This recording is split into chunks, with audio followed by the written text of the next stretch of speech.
Salut les madridistas et amis, nous nous retrouvons de nouveau aujourd'hui pour évoquer l'actualité du Real Madrid.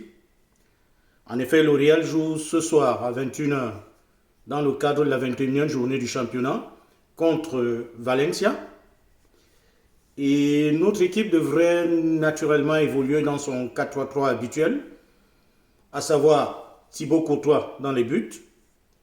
En défense centrale, nous aurons comme défenseur central gauche David Alaba, défenseur central droit Eder Militao, en latéral gauche Ferland Mendy, en latéral droit Lucas Vazquez, et au niveau du milieu de terrain, nous aurons la garde prétorienne habituelle, c'est-à-dire Casemiro devant la défense, milieu intérieur gauche Toni Kroos, milieu intérieur droit Luka Modric, et du côté de l'attaque, nous commencerons avec à gauche Vinicius Junior, en pointe de l'attaque le capitaine Karim Benzema, et le petit doute ici subsisterait du côté droit de l'attaque, à savoir trois joueurs qui postuleraient à ce poste, c'est-à-dire Rodrigo, Asensio et Eden Hazard. Celui qui tiendrait la corde actuellement, ce serait plutôt Asensio, qui pourrait débuter ce soir dans le 11 entrant, à moins que les choses ne changent dans les dernières minutes. Mais c'est plutôt Asensio qui tiendrait la corde. En effet, pour ce match, nous espérons que les 3 points seront les nôtres et que nos garçons vont essayer le plus rapidement possible de marquer un but afin de se faciliter le match.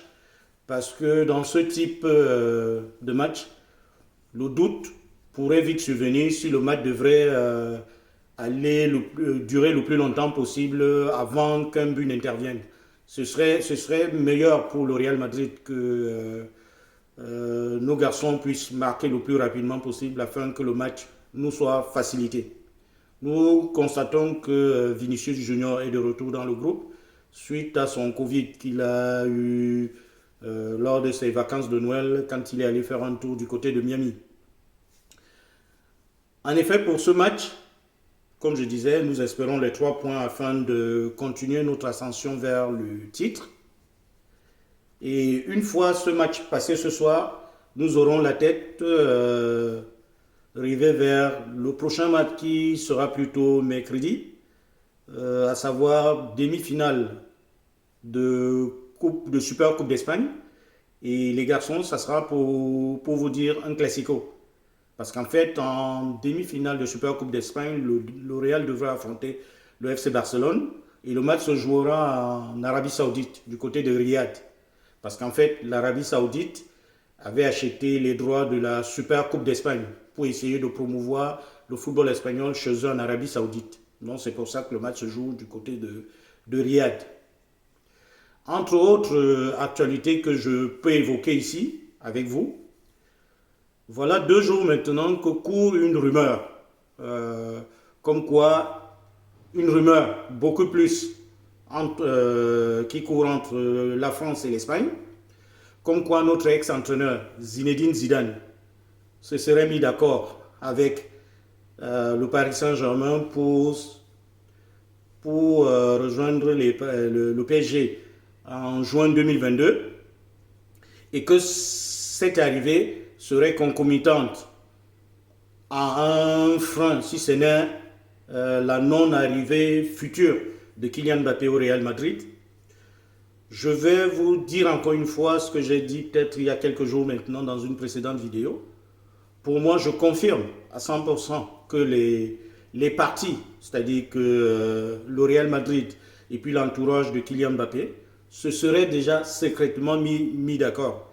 Mais comme c'est quelque chose qui ne doit pas courir de bruit, on préfère le garder sous silence afin que le garçon déjà ne soit pas perturbé sur ces 6 derniers mois de contrat avec le Paris Saint-Germain et que le Real ne soit pas attaqué de manière injuste comme quoi il ferait des choses dans le dos du Paris Saint-Germain. Donc, pour apporter un peu d'eau à mon moulin par rapport à cette information, je vais peut-être vous citer quelqu'un directement rattaché à la famille qatari, c'est-à-dire le neveu du prince du Qatar. Pour ceux qui connaissent un peu les courses de rallye, ils ont déjà certainement entendu parler d'un champion du nom de Nasser Al-Attiyah. C'est un des neveux du prince du Qatar. C'est quelqu'un qui a déjà gagné des courses de rallye et qui disait ce matin, j'ouvre les guillemets, quand un joueur de ce genre a décidé comme ça de partir, vous avez beau tout faire, mais vous ne pouvez pas le retenir. Je vous parle comme ça des propos relayés par quelqu'un qui est directement propriétaire du Paris Saint-Germain, c'est-à-dire le neveu du prince du Qatar.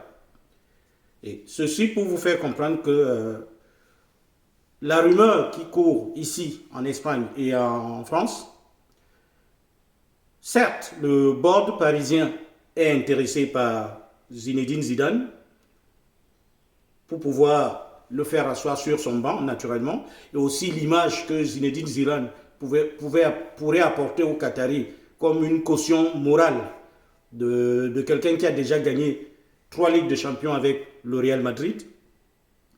Mais cette rumeur part du monde médiatique parisien qui, comme ça, pousse par des ballons d'essai qu'ils envoient afin de savoir si la rumeur enfle et que les dirigeants parisiens se disent « Ok, sautons sur l'occasion, peut-être que le garçon est prêt à venir avec nous. » Avec l'idée comme quoi la seule venue de Zinedine Zidane au Paris Saint-Germain pourrait entraîner que Kylian Mbappé revoie ses intentions et décide à la fin de rester ou de prolonger au Paris Saint-Germain alors que le garçon serait en partance pour le Real Madrid. Alors, amis madridistas, moi sur ce genre de rumeurs, je pourrais dire elle rentre dans cette oreille et ressort de l'autre, mais bon, je prends cette information telle qu'elle et puis je n'accorde pas assez de crédit parce qu'en fait, comme je vous dis, je suis convaincu que les partis, c'est-à-dire l'entourage de Kylian Mbappé et le Real Madrid, se seraient déjà mis d'accord et qu'on attend juste le bon moment. Il est même probable qu'après la double confrontation Real-PSG, il est probable que Kylian Mbappé fasse une déclaration qui ira dans le sens de dire « Je quitte le PSG à la fin de la saison ». Il ne dira pas où il va, mais il dira juste « Je quitte le PSG à la fin de la saison ». Parce qu'il voudra continuer à respecter le PSG jusqu'au bout de son contrat. Voilà, amis madridistas, ce que je tenais à partager avec vous aujourd'hui, tout en espérant que pour le match de ce soir, nous puissions être propriétaires des 3 points et commencer à penser à la demi-finale de la Super Coupe d'Espagne qu'on aura mercredi contre le FC Barcelone. Je ne vais pas manquer ici, amis madridistas et autres amis, de vous demander de continuer à vous abonner, de liker et surtout de partager à qui bon vous semble cette vidéo afin que nous soyons beaucoup plus nombreux par la suite. Je vais vous remercier de m'écouter et vous souhaiter une bonne fin de journée. Nos vemos prontito. Hasta pronto, mis amigos.